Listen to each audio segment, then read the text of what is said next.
This interview is brought to you in association with Rabobank. Rabobank has just published a paper looking at the picture for New Zealand dairying from now out to 2022. The report's author is Emma Higgins, who joins me now. Hi Emma, good to speak with you again. Hi Roger, thank you. What a title, Survive or Thrive. Obviously a challenge in that one. What do you mean when you put it that way? Let's start there. So Survive or Thrive is essentially looking at the dairy industry across the next 5 years. And what the report is posing is, over the next 5 years, we're going to see a number of challenges along the supply chain, both for farmers and also for processors. So how each reacts to this is an opportunity and also a challenge, and it will determine whether they ultimately survive or whether they actually thrive in this new era. What do you think it looks like to be a survivor versus a thriver? In terms of surviving over the next era, it's going to mean different things for different people. And if we start off with potentially looking at the farmers, for example, what we're expecting to see is a real slowdown in milk production. Now, we've already been talking about this, Rabobank as a bank, for the last 5 years or so. And that's taken a little bit longer to take effect than what we originally signposted, just given that the environmental regulation space has been slower to really take effect or come into force. But over the next 5 years, we'll continue to see some of those environmental constraints continue to bite. And so how farmers react to this and how they manipulate their production systems to fall within these new regulations will certainly be one of the driving factors for whether they survive or whether they thrive and flourish going forward. So where's production growth sort of sitting at the moment, broadly? Yeah, so look, at the moment, we've just kicked off into the new season, and so we've seen, it's very small amounts at this point in time, but looking across the new season, we expect production to grow by about 3%. So in the next 5 years, that's probably the only year that we'll start to see production growth, because in the following years, we're expecting that to slow down. And so if you look at the 5-year period out to 22, we're expecting growth of around about 1.6% compound annual growth. So it's growth, but it's a significant slowdown from where we've been from the last 20 years, which was around about 4%. Yeah, okay. Well, if we just look at the growth that we're going to have, what are going to be the drivers for that growth and what's going to enable it?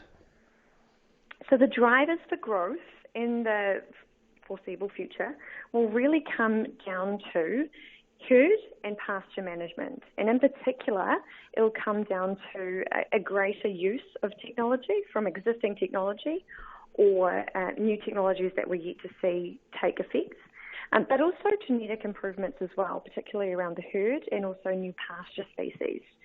So that will really drive yields, and we'll see production lift as a response to that, and that will also help to reduce, with some of these new technologies and species, the environmental footprint as well. So it'll be really driven by yield as opposed to more hooves on the ground. Let's assume here we're going to see consumer growth or demand-side growth. That leaves us in a position here of whereas I was a processor, I'd be getting a little bit worried about supply. So we're going to have to see changes in their behaviours too. Is it going to become a seller's market? Yeah, look, this is the real challenge for processors going forward. Because if we're talking about a slowdown in milk growth, that means that processors now have the added challenge of trying to get optimal capacity or optimal throughput in order to utilise their existing assets. So this additional challenge will mean that we should see competition at the farm gate level, which provides an opportunity and also a challenge for processors and farmers alike. The real challenge for processors will be, well, how do they ensure supply stickiness?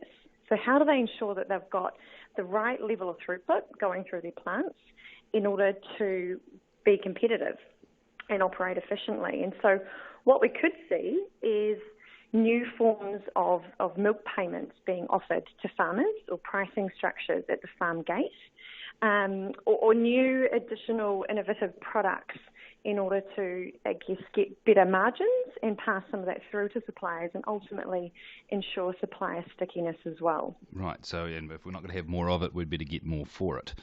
Absolutely. So we need to get more for our milk going forward if we do need to see, or if processors need to really maintain their supply base. But they're going to have a bit of an advantage there, aren't they? Because they're not investing in so much stainless steel, perhaps less capex costs, maybe more for marketing, more for product development? Yeah, exactly. So there could be that option, certainly if that's the way that certain processors want to go. I mean, if we look at it from a high-level perspective, there are really three major strategies that processors could take when they're looking to procure more milk. So the first is really the classic protect and defend the existing supply base. Yeah. So this is where their milk pool will grow with their existing farmers, and processors find new markets as and when it's required. But the second option, which some may also choose to take, is a more of an aggressive approach. So they're actively recruiting for new milk, either in their existing territories or branching out into new regions, and then carting that milk back into their existing plants to ensure throughput or utilisation. So that obviously adds cost into the system, which can ultimately impact on those returns at the farm gate, and therefore it can jeopardise supply. And the third strategy that's available to processors is, if they looked to acquire plants outside of their existing ones, which also had milk supply attached to them. But look, to be honest, this is something that's more suited overseas. It's a little bit harder in the New Zealand processing space at the moment. Right. What about processors, I guess, tailoring their offer more to the ethos or even the business structure of the suppliers who are adjacent to them? Surely that's going to be something that'll drag people in if people can see, hey, there's a really good synergy between where that business is going, maybe even where its product base is going, with where I want to take my business or my own personal ethos. Are we going to see that sort of tie-up? Look, I think we could see more of that occur, particularly as processors look to get more for their product. We could start to see new products being offered out there around PK-free milk, for example, or grass-fed milk or free-range milk. Things that farmers are already doing on farm, it's already included as part of their business system, but they're not currently getting rewarded for it. And so going forward, there is that opportunity certainly for farmers to align themselves with a processor who actually rewards what they're currently doing. The other option is that, farmers could look to supply a processor who has some of these alternative milk pricing structures for specialty milks and convert their system across in order to receive those benefits. But there is also risk with that as well, because obviously, that comes at a higher cost. And also in terms of management too, if the real belief in the system isn't there and it's just there to maximise returns, it could be a little bit dicey going forward. So we might see more models emerging, a bit like, say, Tatua, where you have a really well-defined geography, well-defined level of production, well-defined producer base, a factory that's very closely aligned to the beliefs or the viewpoints or the business models of those producers, and exists very successfully in that right, probably making a lot of its plays in terms of really good value add in the marketplace. Look, this is certainly one potential that we could see more of. And the downside to this is that the added value model that a company such as Tatua does run is also high risk. And I say this not in the Tatua perspective, but I say this from a new entrant point of view, is that a strategy such as that requires a lot of capital expenditure, whether it's in new processing plants or upgrading existing processing plants. And it also requires higher operating costs, generally speaking. But more to the point, the added value strategy is quite tricky to execute in terms that it requires a lot of dedication from existing suppliers, but also the processor as well. It's very long-term because it does rely a lot on solid relationships that are built over a long period of time. So, this could be tricky for a smaller processor looking to get into it, but it also does require, generally speaking, a flatter supply curve too, which again requires commitment from their farmers. So it is good in theory, but in terms of execution, it requires a really, really great implementation of this strategy in order to see those returns.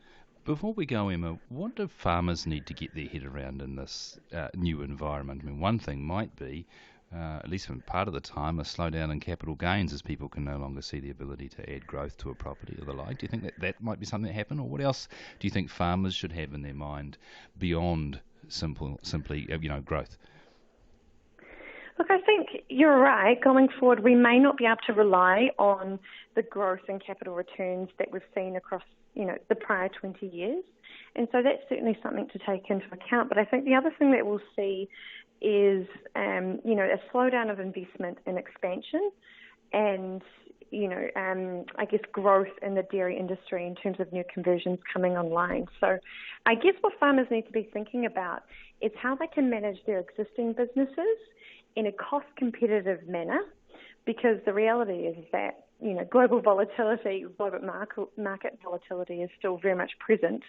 And so how can they ensure that their business is still cash flow positive while looking to supply a processor who they do align with and who their business structure does align with as well going forward? Do you think that some of them might choose to diversify where their land or their climate or their balance sheet, I guess, allows it, and in fact look to other things that they can do with the property that might go beyond dairy?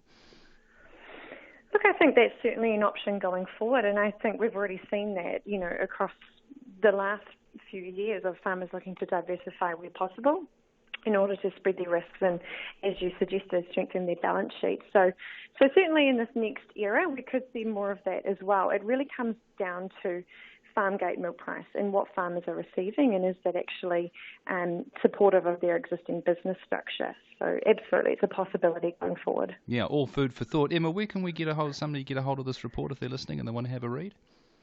Yeah, look, call into one of our Rabobank branches and we should have some copies there available. Excellent. Emma, thank you very much for your time. We appreciate it as always. No worries. Thanks, Roger. Talk soon.